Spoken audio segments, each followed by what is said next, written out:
How does it sound now? Perfect. Okay, good. Now it's a lot better. Okay. You sounded like a little like Darth Vader there for Oh, a second. really? Yeah. Okay. So, Sorry about that. Well, thank you for letting me know. That would have been uh, bad. yeah, no, you're all good. Can you hear me all right Yeah. through my sound? Yeah, crystal clear.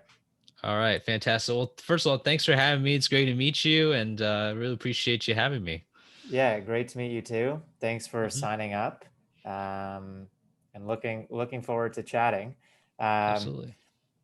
I just want you, so your webcam's not on. You don't have to turn it on, but I just wanted to make Hmm. sure. Ah, there we go. Yeah, there we go. Okay. I didn't know Uh, if yeah. you knew. Yeah.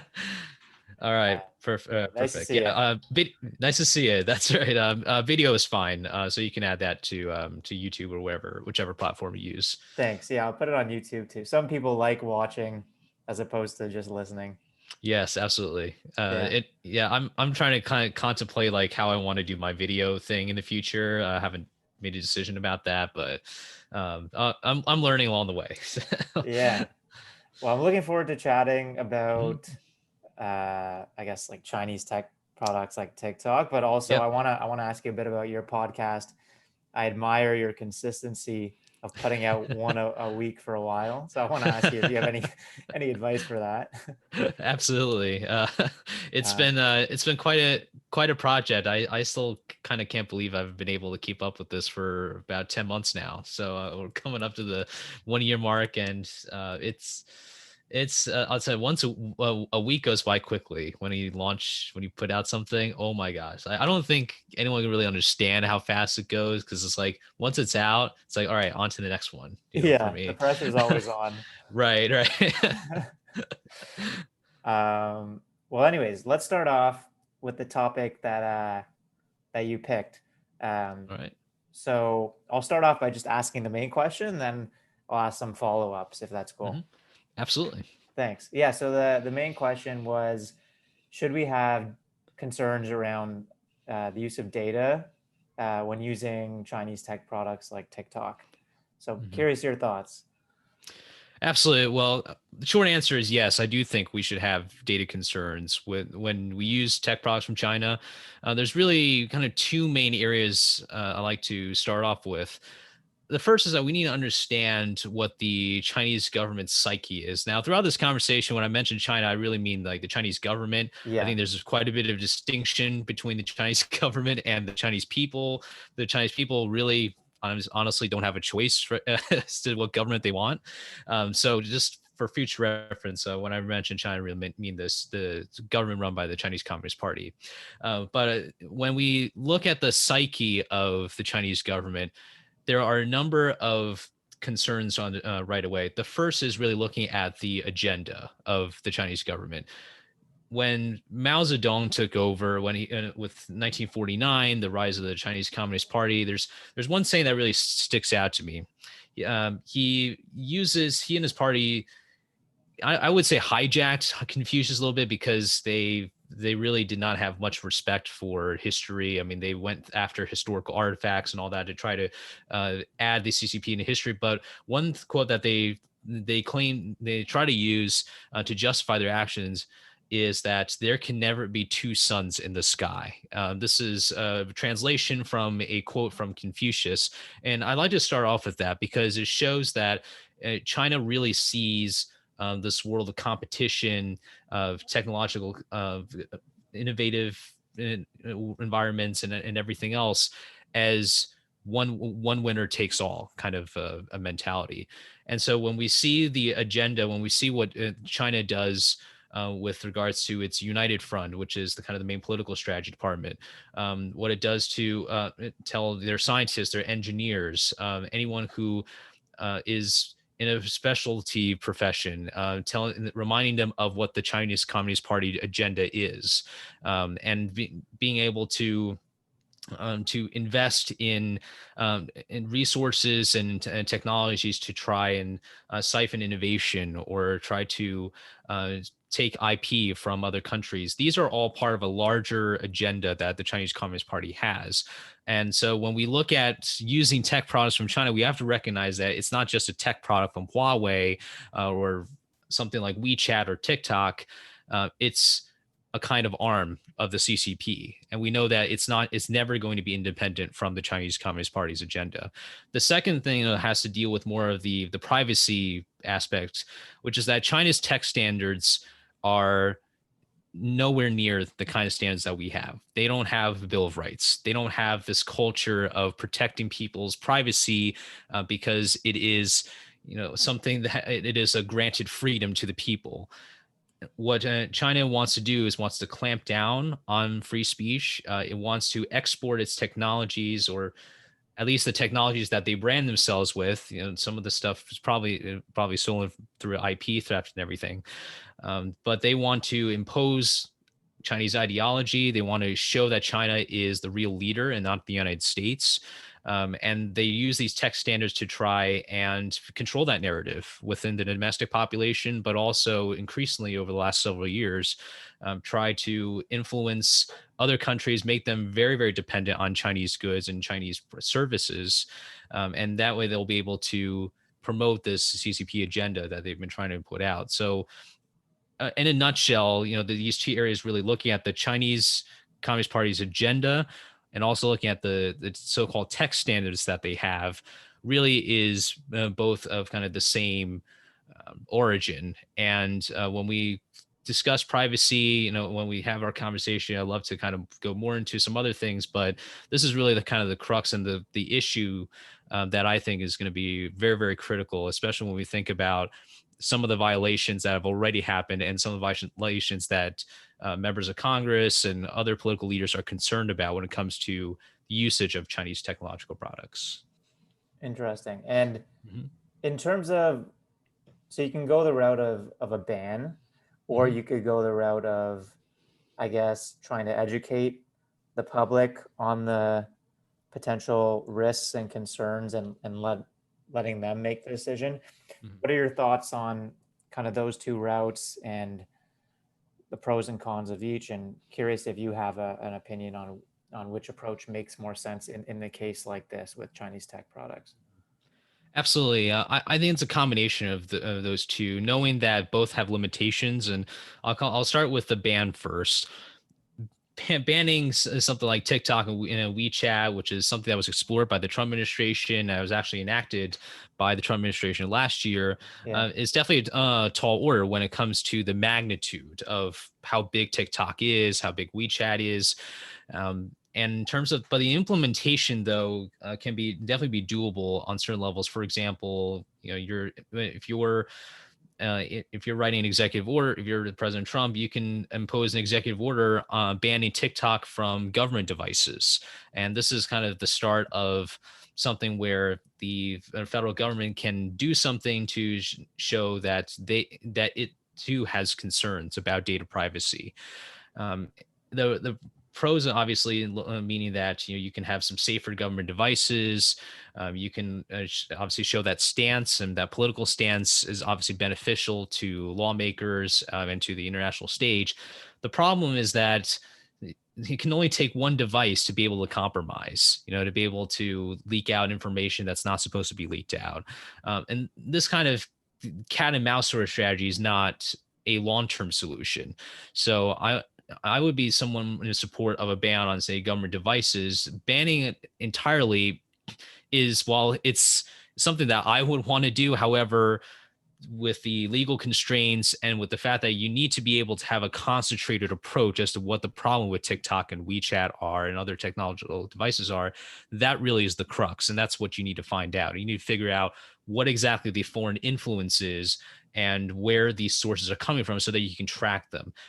Told out a complete ban without any kind of plan afterwards is not going to work, which kind of leads me to the other side of thing, which is the education part. Yeah.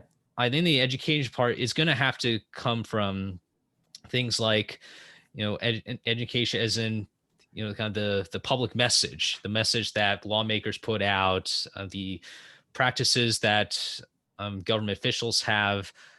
It's a bit difficult to maybe kind of weed into some of the other sectors. Now, it is possible that, for example, the federal government can say, if there are any contractors out there who are working with ByteDance, which obviously it owns TikTok, with TikTok or WeChat or other entities, they can say, well, we have to put restrictions on there, or we have to reconsider our contract options.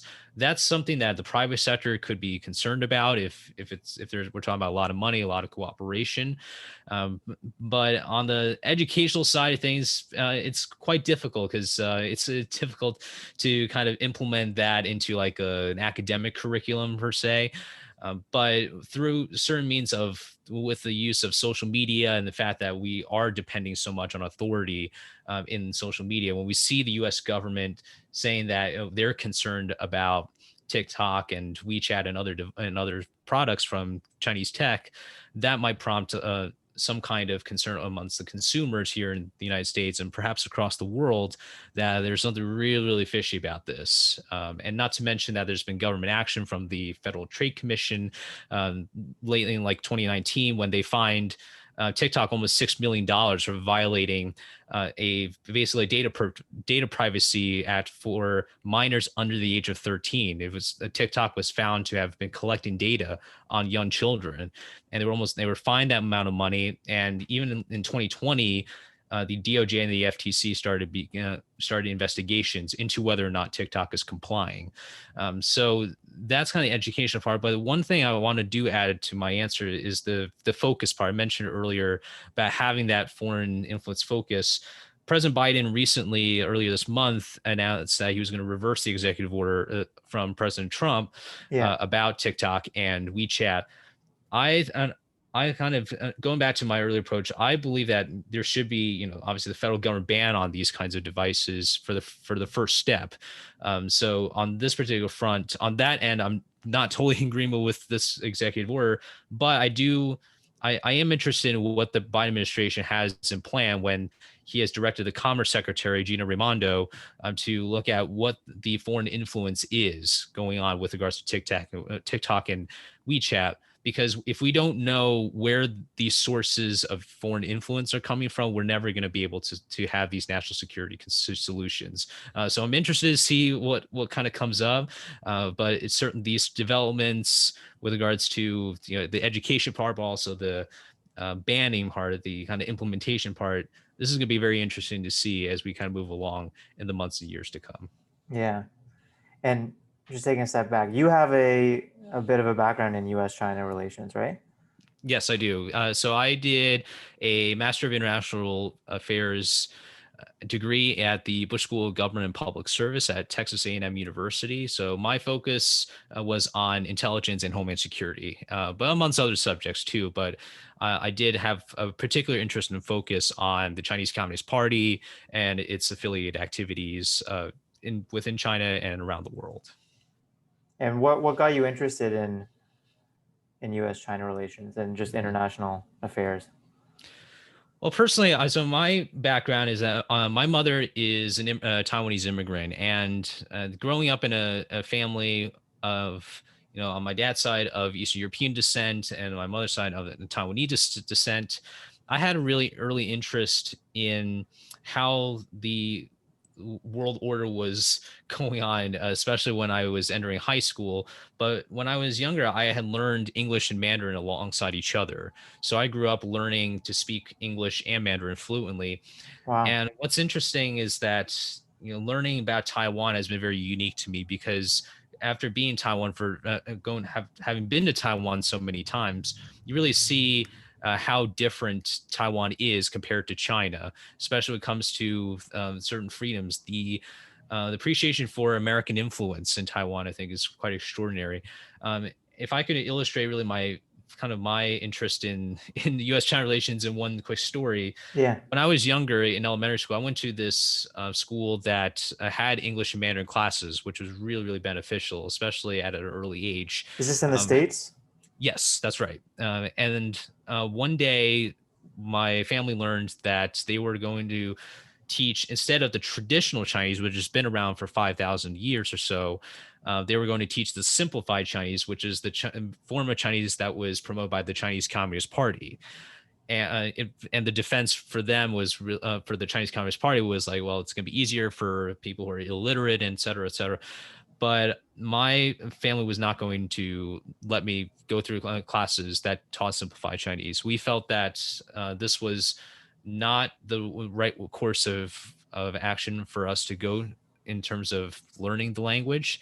It's important. It was important for my family to understand that there's a, and not just a linguistic beauty of traditional Chinese, but also it really started me thinking, having me think about what the role of the United States was or what the role of China was. And later on, years to come, when I was able to finally get engaged in studies about U.S.-China relations, I reflect on that time when I left that school because of the Chinese the change in Chinese, and I felt that if I need to make a difference in the world, I want it to be in this realm of U.S. China relations, because it really is so important that we keep onto the values that make America unique, but also defend the values abroad as much as we can. And I think Taiwan is an embodiment of not just U.S. support across the many decades, since even before the Taiwan Relations Act in 1979, but also represents what it means when you have countries around the world that have grown so much, have grown economically, have become more prosperous, more free because of the common, some many common values of democracy and freedom and opportunity and justice. What do you think the future of US China relations might look like? Do you think, like, what do you think it will take for China to become a democracy in the future? Like, I've seen some charts showing, I guess, the percentage of the world, the percentage of countries in the world that are democratic, and it seems to Mhm, be increasing, which is a good sign. But mhm, any thoughts on what the future might look like? I know anything's going to be a guess, but mhm. Absolutely. Well, unfortunately, I don't think China will ever be a democracy. I don't think they'll ever be anywhere near what we tried to do just a few decades ago. When we admitted China into the WTO in 2001, we tried to have them engage more economically. We tried to ship factories over because we felt that with the cheap labor and everything, we are able to focus more on services, and we didn't need manufacturing. But then as we fast forward now to really the last few years, we've seen that we've made a number of mistakes on that front. We've not only given China a lot of leverage on the manufacture of so many goods, almost any kind of good you could think of, but we've also allowed them to really take advantage of our innovation and of our inventive culture, and to use that against us. Unfortunately, I don't have confidence. Again, not to say that the Chinese people don't deserve democracy or anything. They do. And like, as a matter of principle, I believe that any people in any country should have these fundamental rights. It's just that in the current state of affairs, you can't have the Chinese Communist Party staying there and putting democracy in the same sentence. yeah. They just certainly don't believe in that. And it's never, I don't think it's ever going to happen. As much as we want them, it's idealistic. I would say, but what we can do is we can show countries around the world why this CCP model doesn't work. Why in the end they will go after people, countries' money and their wealth and their prosperity, and not for the betterment of international relations or of freedoms. And so it seems like a pessimistic view, but I do think it's a realistic view, because China has been it's been a tumultuous 100 plus years, when you think about how the Qing dynasty was around only about 100 years ago, until that whole thing toppled off, and then the Chinese Communist Party took over. And when the CCP says that in 2049, 100 years after the end of the Chinese Civil War, really the start of Mao and of that generation, when you think about how they want to put out that goal of being that dominant power, of being the dominant economic and cultural and security power of the world, when Xi Jinping says that in recent speech, he's been president for almost 10 years now, when he echoes the words that they're going to be a great nation dream, something along the lines of that, to proclaim to the world that China is back and that this growth, this huge growth of the last few decades, has been a representation of the CCP's supposed success. Those things really, really concern me, and I hope that it's a concern for everybody else too, because as much as the United States gets criticism for what it does abroad, there simply is no better alternative in my view other than the United States as leading power. China is never going to ever consider any other country's interest when it comes to freedoms and prosperities, and it most certainly will not change. As the saying goes, a was a like a leopard can't change its spots. So like people's innate natures and the histories and all that are just never going to change. But uh, and maybe I need to read more history, but what's caused uh, dictatorships to become democracies for countries that have in the past few decades become democracies? Do you know what's driven it, and why do you think the same couldn't happen for China in the future? Yeah, so it really, I think it's a combination of, the proportionality of like what, if you take like, say, the United States influence on, say, Taiwan as an example. um, Taiwan obviously it did used to be a dictatorship. I'll use that as an example. It did used to be a How dictatorship. long ago? This one, martial law was in effect until 1987, I Oh believe. It wow. was, yeah. So technically, now Chiang Kai-shek, who was the main dictator, the main guy who was in charge of all this, he died in 75, I believe, but Okay. it wasn't revoked till a little bit later on.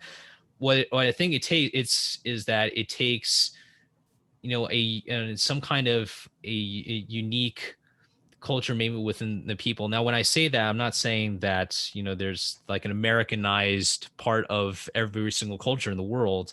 But if you take Taiwan as an example, it was a dictatorship, but it had to be detached from China, so it had to have like a unique identity. And in many ways, it kind of did after after the Republic of China was created after 1949.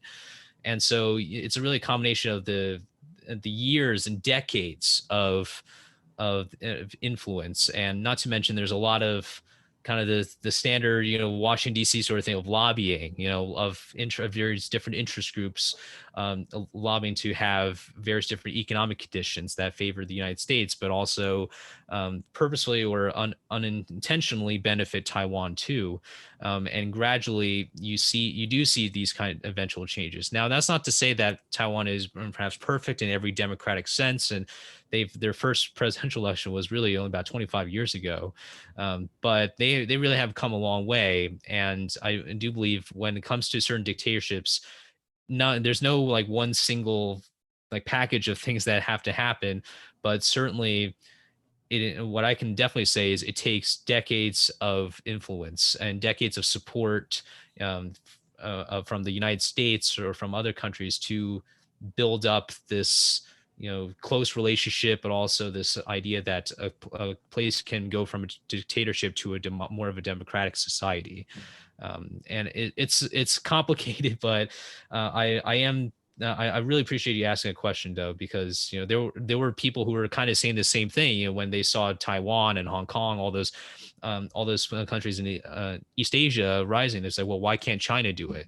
But the reality is that when you look at the trajectory of different parts of the world, there are just certain trends that show an inevitability of some kind of radical change. And China being that one country that went through the Cultural Revolution, that is a very, very big mark that's still in place. The remnants of that are still in place. Tiananmen Square is still remnants in place since that tragic incident. These things are going to take a lot of time. I just think that in this lifetime we won't be able to see, certainly in this lifetime, probably for many lifetimes, we won't be able to see China become a democracy. If if China agreed to stop banning U.S. Companies or sites like Google and Facebook, Mhm. do you think that would be a fair? I mean, they probably wouldn't do it, but I'm just trying to Right. think what kind of concessions would we want them to make if we were to allow Chinese tech products in the US? Like in your mind, what's a fair trade-off? Do you have any thoughts? Yes, that's a good question. I would say if we were really to look at some of the bits that we hopefully could work with China on. I mean, China obviously wants the market access and everything, and we also want market access. I don't see how I can see certain variations of, like, for example, Google and other companies have been trying to release some kind, like a Chinese acceptable version of their products and services. I can only see maybe at best an extension of that, where China will basically dictate the rules as to what kinds of content could be placed. Uh, at the end, I would say the main thing barrier, and I know that you mentioned that I don't think it's gonna be possible. I don't think it's gonna be possible either. The main thing is really the information control. China definitely wants to control the information area, because they know that if anything significant, that's criticism of their party, criticism of their actions, if that becomes mainstream, they're going to be in a lot of trouble. Because we've seen already, even after COVID, you can imagine, like, even with all these restrictions that they placed, there was still, for at least for a short while, a lot of criticism of the Chinese Communist Party and of that doctor who warned about COVID, of him passing. There was all this flurry of messages of support for him. China looks at that and say, "Whoa, this is really bad. We need to clamp down even more."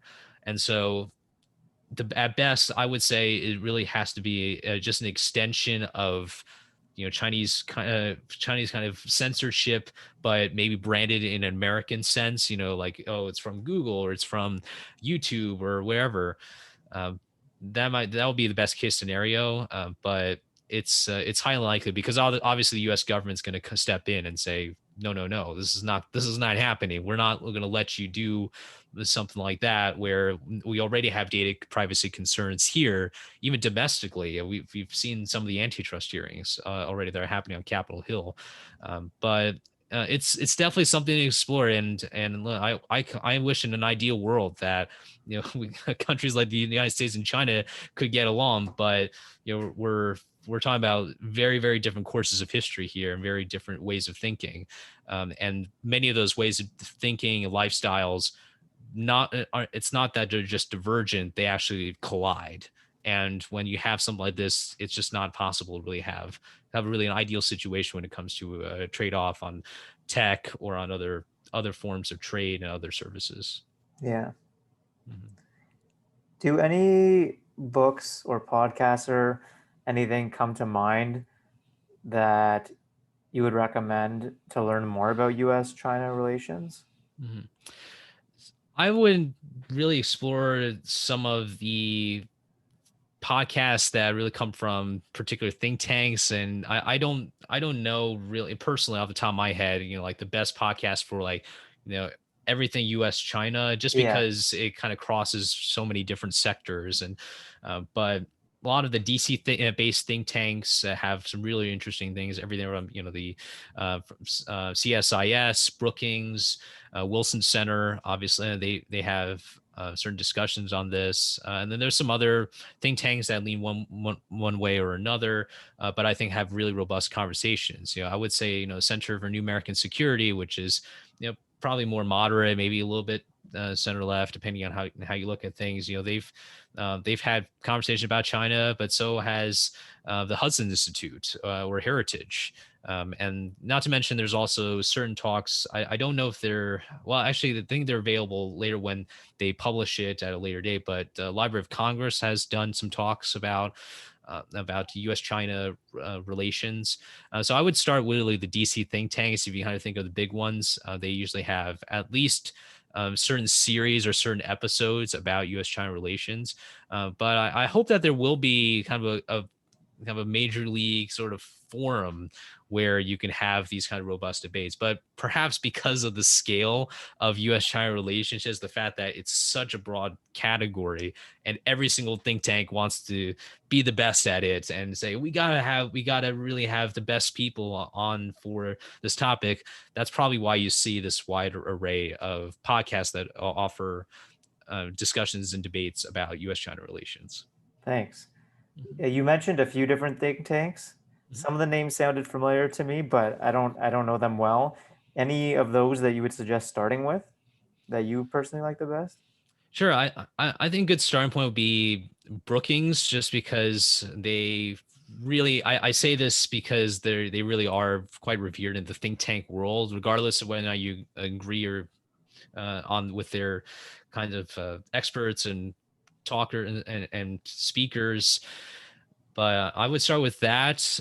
But Thanks. I would also, just real quick, I think when it comes to like the search, right? Like when you start with Brookings and you look at the many publications that they put out in regards to China, I would really kind of go back and forth, So like go the Hudson Institute, more conservative leaning, go with that, and then maybe going somewhere a little bit different, where you go to Center for New American Security or um, some other entity that could offer a slight different perspective and have different kinds of speakers. Yeah, that's a good idea. Get different perspectives as opposed to just relying on one. Exactly. Uh, Maybe that's a bit of a nice segue. I wanted to ask you if it's all right about Mhm. some topics, not specifically around US China relations, but Sure. just that I saw that it seems like you have some interest in. So one of them was political polarization. I think I saw that you're Yes. interested in that. Absolutely. Um, what are, I guess this is a big question, but what do you think are some of the keys to reducing political polarization? It seems like you've thought about this quite a bit. Absolutely. That's a career in itself, isn't Yeah, it? yeah. um, well, I'll kind of list the kind of my top three for now, Thanks. but just Yeah. to give you some context of kind of where I'm coming from here, because it's an issue that everyone deals with, but perhaps this is something that I can offer as a unique perspective. So personally, this one with my personal political beliefs and everything, I decided that I really need to work at an early stage of my career, work for both sides of the aisle and get to understand why this party thinks the way they do. It doesn't matter whether or not I agree with them. It's just a matter of principle and a matter of making those connections. So I have done things like working for a city council where it's perhaps in a part of the country that definitely leans more one way or another, but they're not partisan. They have these kinds of inclinations where they feel like, oh, we should be more moderate on certain issues. I've also worked for two members, a Democrat and a Republican, in the House of Representatives. I worked for them, and I had really, really amazing experiences for both. In one stint on the Hill, most recently, I was working on the Hill during the spring of earlier this year, spring 2021. And I was actually in the Capitol complex when January 6th happened. And I mentioned that because it not only was a really scary event for me and for a lot of people, but I wanted to speak about some of the issues that have come along with it, because I do think in many ways it's a product of a lot of things that have gone wrong in this country, whether it's people doing shouting matches on YouTube videos, whether it's people posting things that really are for entertainment purposes for one side, but doesn't really do anything to bring people together. Like you've seen some of those thumbnails where you can have I'll just use an example. If you're looking at, it doesn't matter if it's right wing or left wing, left leaning, but they usually have some kind of title in all caps, like this so and so destroys person A, and it's like that okay, you might think that, but that's not really very unifying to hear. I don't believe we want to live in a country where we're destroying each other. I believe we want to live in a country where we can have these civil debates and civil conversations. And through that, the three things I want to kind of put out, if I could outline some of the pillars that I think should be addressed in political polarization. first is really we have to have an honest conversation about the role of social media. And I know that there's different perspectives on this. If you do look broadly speaking, Democrats really are concerned about the misinformation side of thing from social media. Republicans are arguing that certain viewpoints, especially conservative viewpoints, are being censored. Yeah. It's probably a combination of those two, but also some other things that are beyond that. It's the fact that it feels like there's no mechanism for people nowadays to hold back and say, you know what, maybe I shouldn't be posting this comment. Maybe I shouldn't be saying these kinds of rude things, and being able to just get away with it and, pat myself on the back because I quote unquote own someone. It's a mixture, social media behavior, but also really just how dominant social media has become. I think this is quite a concern because not only is a place where you can share a photo of a cute puppy and everything, but it's also a place where everything from the sale of illegal drugs for some really unfortunate other things, um, other forms of polarization, like just this kind of malicious activity that can go on, criminal activity even. There's a number of different things that could also be exploited by foreign powers, like with bots nowadays, where it's not necessarily that they pick one side or the other, but they retweet or they promote a post that is perceived as very, very one side or the other, to try to widen those divisions and try to show like, wow, a lot of people support Black Lives Matter or like left-wing groups, or it's like, whoa, a lot of support for Blue Lives Matter and right-wing groups, to try to widen that. It's very unfortunate. So we really need to have an honest conversation, examination of the role of social media in our lifetimes. The second thing really has to do with like an institutional sort of side of things, which is the leadership part. I believe that in any party, there's going to be certain wings. There's going to be more of a radical wing that's kind of my way or the highway. Then there's people who, for political reason or for just personal philosophy reasons, want to be more in the middle.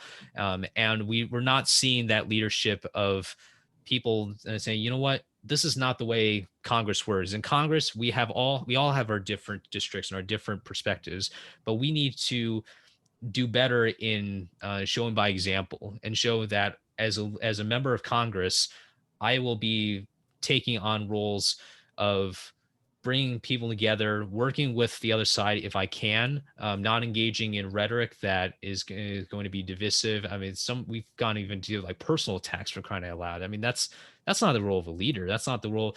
If there's a lot of people who, especially parents, I know that a lot of parents are like, well, I don't want my child to really be exposed to that kind of quote unquote leadership. Well, let's not tolerate that anymore in our political system. So being able to hold our leaders accountable, being able to voice our opinions about how divisive our politics can be, is definitely the other part. And that I think kind of corresponds to leadership in both parties and their ability to rein people together and to try to work out and say, all right, calm down, guys. It's okay. If we lose a seat, it's not the end of the world. But the last thing I would say is kind of branching from what I've said earlier about my background and where I'm coming from. It sounds, especially as a political science person, I think anyone who's listening knows that I'm very much interested in politics. It's no secret there. But I also believe it's a responsibility for people to enjoy the non-political things and to keep them non-political. That includes that sports game. That includes going to a birthday party or hanging out with your friends. These are the things that make us unique, not just as individuals, but we also have fun, and we have this sort of happiness that you just can't get from anywhere else. So let's cherish that. Let's not try to bring politics everywhere we go. It's just really, really disturbing to see how people really don't have a sense of personal responsibility on this aspect. And they think that everyone has to think like them and everyone's got to be on one side or the other. When in fact, the best way, I think, to engage in politics is to understand that balance and to understand that politics isn't everything, and that we will win elections, we will lose elections. It's just the way democracy is, unless you live in the CCP. Otherwise, you really don't have a choice. But in other developed countries and democracies, you do have a choice, and the best way to go about it, I think, is to recognize the imperfections of politics and to appreciate all the other things in life. Because I think that will bring a lot more happiness, a lot more joy to our societies in a very divisive political environment. I really like that last one. Uh, I agree. First of all, I think it's a good thing that that people have different perspectives. It would be Mhm. concerning to me if everyone had the exact same perspective on anything. I think that it's good that there's diversity, and I agree with you that it's important to remember that although we might disagree with people on some things, there's a lot of things that we enjoy and agree with people on. And I think I try to remind myself, like if I find there's a view that someone that I disagree with someone on, I try to remind myself that like at the end of the day, like we both want the same thing, right? We both Right. want, to make people happier, to make the world better. We just have different perspectives on how to get there. So I find that helpful. Just reminding myself of that. No one wants, generally speaking, no one wants the world to end up in a bad place. Sure. That's right. I agree. If I could just add one quick thing, Yeah, yeah, when we meet someone we've never met for the first time, we don't know where that person comes from. Like you can meet someone, that person maybe is, I'm just saying as an example, maybe it comes from from generations of union workers or something. yeah. They feel a certain way about unions, or you meet someone who whose father was a Wall Street banker, and so they feel one way about the regulation of the financial industry. So my point is, when we meet someone, we have to we can't make these quick assumptions about someone, and Yeah. oftentimes, in fact, we actually can get a feel of someone within a few seconds. But to just understand why people think the way they are, especially when you first meet them, is incredibly important. And I can't tell you how many times I meet someone and I may have thought, wow, this person's come from this background, that background. I'm curious to know more. I'm curious to know why they think this way. And if we don't agree, that's okay. As long as we recognize that we're all unique in different ways. We are egalitarian in a lot of other ways, and especially on a principle level, I do believe that free speech is egalitarian. That should apply to everyone in the world, ideally. But to have that openness and to understand that everyone also represents their own beliefs to some degree. And so when I say that, I mean, if someone acts in a crazy way, it's not going to make their beliefs and whatever organizations or affiliations they are aligned to look very good. So also think of that too, for those who might consider not going down the civility path. I do believe the civility path is the best way to go, no matter where you're from, no matter what kind of beliefs you have. I remembered that you mentioned you were actually at the Capitol on Mhm. January 6th. You're Yes, the first person I've ever met who was there or close to it.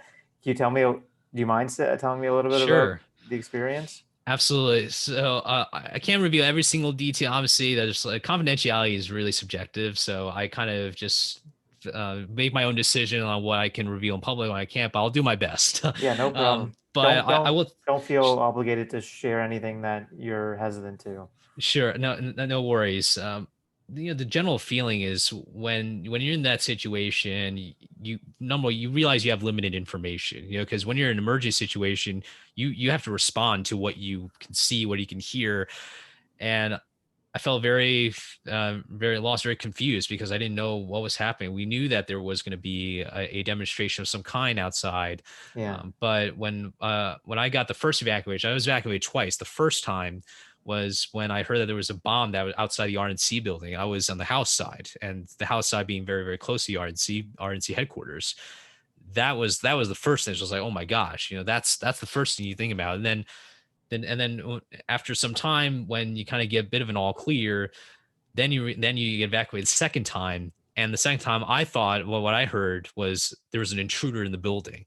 And when you have this combination of these things where you have to react really quickly, and to be stay calm at the same time, follow directions. Capitol Police, if I just may say so, Capitol Police was absolutely very professional as much as they could, especially the frontline officers, the ones who had to be right up front and to help direct people to get to safety. And there were officers obviously involved who helped myself and my office get to safety, and I couldn't thank them more for what they did. And I felt after the whole event, throughout this, I was in lockdown for several hours. I got home, it was so late. But I remember turning on that C-SPAN on TV, and I saw that the electoral count resumed. I felt all of a sudden like a quick like boost of confidence in the electoral process and our democracy, because I realized that despite this disruption, our members of Congress were still able to make it back and to resume from where they left off. And knowing that this is the resiliency of American representative democracy. But in the wake of that, I felt like it was a desecration of our democracy. I felt that there were people who didn't understand what it's like when when Democrats lose an election, because that's, as like I said earlier, we have to know how to win and lose elections. It's going to happen in our lifetimes when someone we support is not going to, or a party we support is not going to win elections. It happens.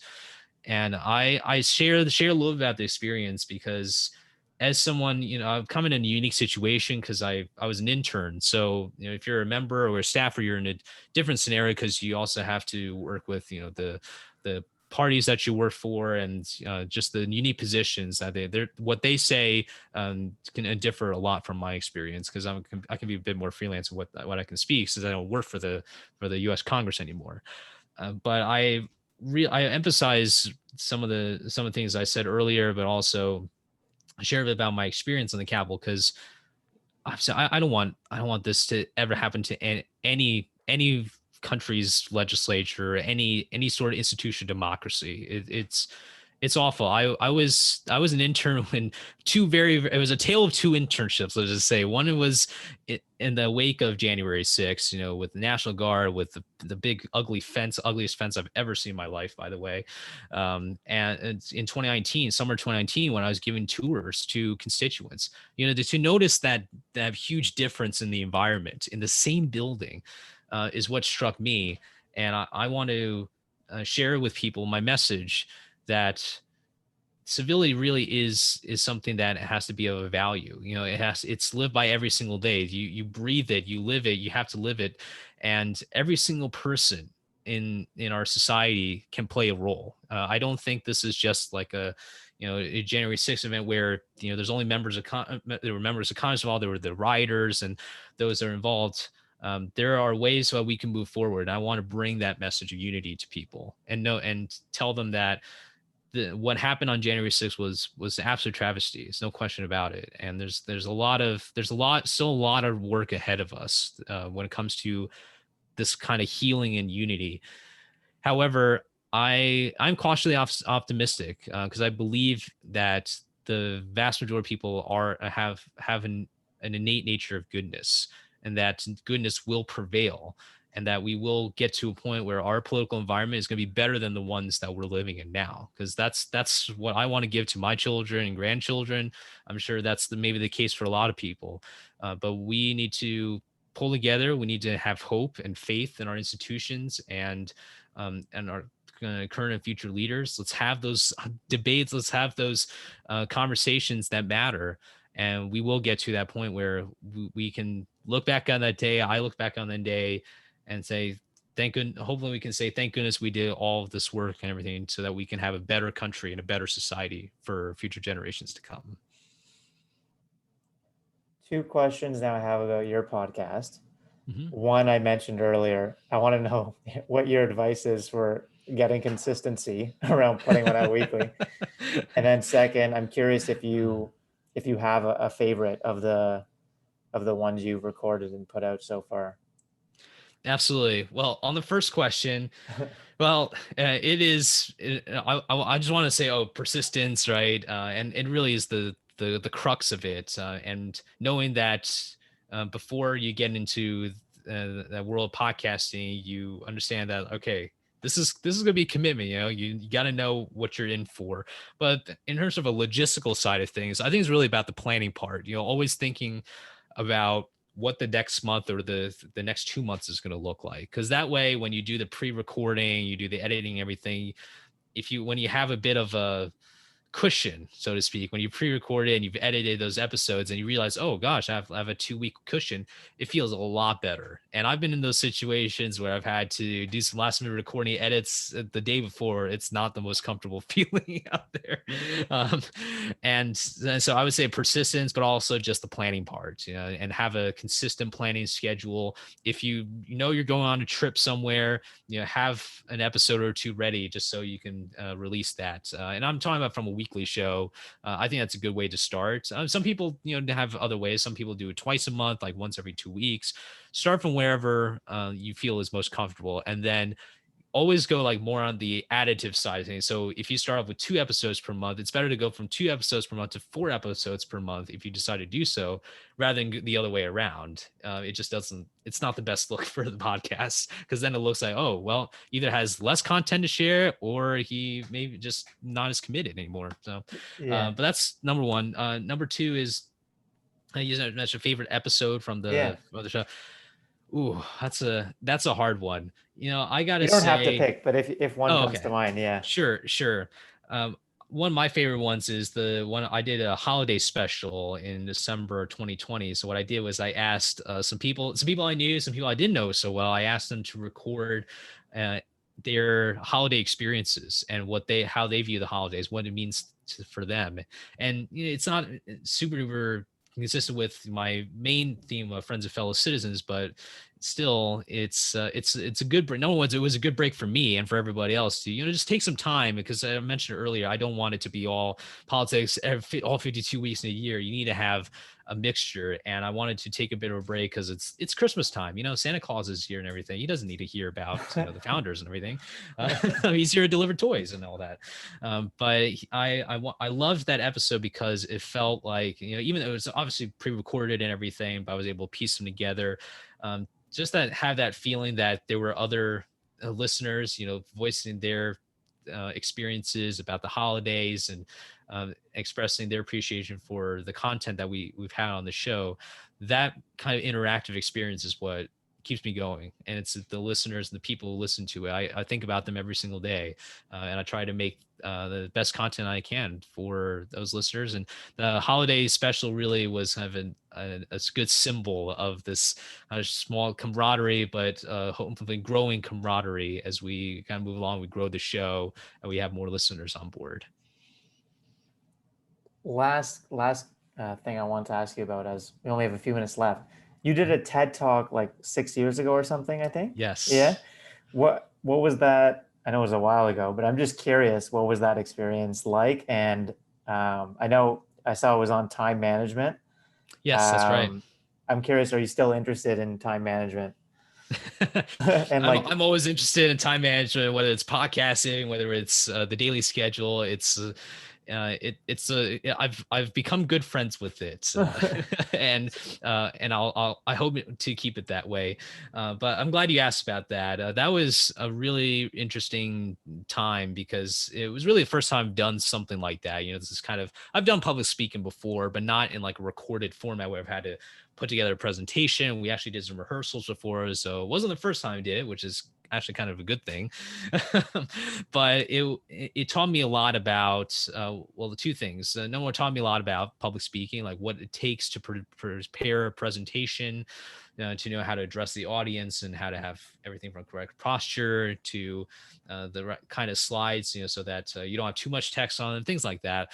But largely speaking, on the time management part, I really do think that besides the logistics, I really wanted to convey that message that time management is also a means to create a story, and understand maybe when we see it as like a way to write an autobiography or to document our experiences, well, we might, cherish time a little bit more. It's like, oh, instead of maybe seeing the schedule as like, okay, to do, it's now, okay, this is a new day. I'm going to cherish all the 24 hours today, and I'm going to have a unique day that's like nothing else. That's like no other day I've ever had. And so I just wanted to kind of change a bit of that mentality into a storytelling, because everyone loves stories. So it's also kind of easy to explain that. But I still think about that. I had that's where I got my deep voice from. My deep voice started getting deeper around that time, so I know that that's one of the last recordings people will ever hear of me having not as deep of a voice. But it was a wonderful experience, and I'm so grateful to the people at the TEDx Youth at FAIHS who put that all together and gave me the opportunity to really have my first publication. Then fast forward 6 years later, then I have an audio recording of myself every single week. So that's kind of the distance that I've tried to match up with, and it's been wonderful. Cool. Do you still view it as a story, and where did you get that idea from? Did you come up with it yourself, or do you remember seeing it somewhere?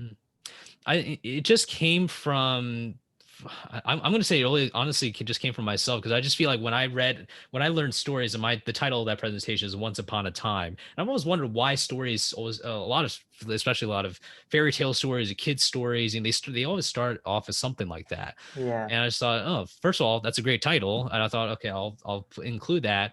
But I thought, Once a Time and story, where's the connection here? Because everyone wants to think of that time. And when we always say like, oh, I had a great time with someone, you include a story in there. If you say I had a great story with someone, that might change a little bit in terms of how you view your interactions with others and with your environment. So I would say, yeah, it was just flashback to those kids stories, and there's still much easier read than the kinds of books I had to read in grad school. So that's my way to escape from the textbooks a little bit, and to go simpler and think about time as a means to write our own stories. And hopefully there are lots of other great ones out there that I'd love to hear about. Very cool. Well, thank you, Sherman, for signing up for the podcast. I really appreciate it. It was great meeting you. You're welcome back anytime to chat Thank you about so a different much. topic. And I'll put a link to your podcast in the episode description. So for anyone listening, they can check out your podcast. And last, as a small thank you for coming on the podcast, I'm going to be donating just $20 to a charity of your choice. Do you have one in mind right now, or you can email me later if you I've got a few candidates in mind. I'll narrow down to one, and I'll send it to you. Okay. Sounds good. But I really, I just want to say thank you so much, Adam, for having me. This has been a really great opportunity. I'm glad we're able to touch upon a number of different subjects, and I hope that this was of value to you and to your audience. And I love the way that you're conducting these podcast episodes. I think it's so unique and very interactive, and probably the most welcoming podcast I've ever been on, just because of the fact that the audience can come in and say, hey, I love to answer this question. So I want to thank you so much for having me again. Really appreciate it. No problem. It's very nice of you to say. I'm glad you enjoyed it too.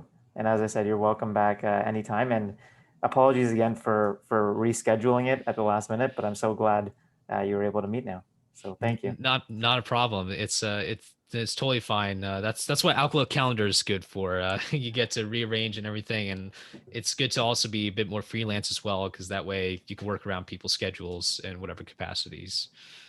Great. Well, yeah, thanks again, and best of luck with your podcast, and hope to chat again soon. Sounds good, Adam. You take care. Thanks, you too. All right. Bye. Bye.